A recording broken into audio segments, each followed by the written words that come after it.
ANC Secretary-General Fikile Mbalula has strongly condemned the alleged recruitment of South Africans to fight in Russia's war in Ukraine, describing it as the selling of innocent citizens under false pretenses. Mbalula was reacting to reports circulating on social media, including an account shared by KwaZulu-Natal father whose son is believed to be among at least 16 South Africans, allegedly lured to Russia with promises of bodyguard training.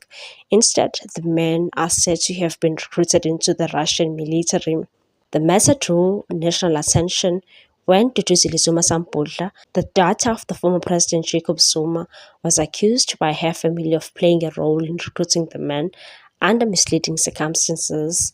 Police later confirmed the arrest of 5 South Africans, including national radio presenter Nonkululeko Mantula, in connection with the case. In a post on X app, Mbalula condemned what he described as the exploitation of vulnerable young men in pursuit of lavish lifestyles.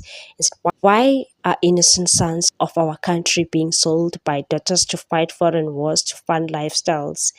He said such actions were unacceptable and called for decisive legal consequences, stressing that South Africans should never be misled into participating in foreign conflicts, and said the law must take its course and our people must see that justice is being done.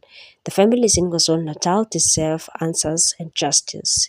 The Hawks confirmed that 4 suspects were expected to appear before the Kempton Park Magistrate Court on 1 December 2025 after being arrested on 28 November on suspicion of contravening the regulation of Foreign Military Assistance Act of 1998.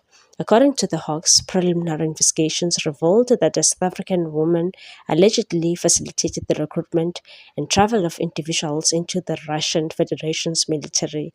Mbalula said the alleged recruitment highlighted the need for accountability and vigilance, adding that no South African life should be treated as expendable in foreign wars driven by deception and greed. What's your take on this one, people? Thanks for watching. Please subscribe for more news.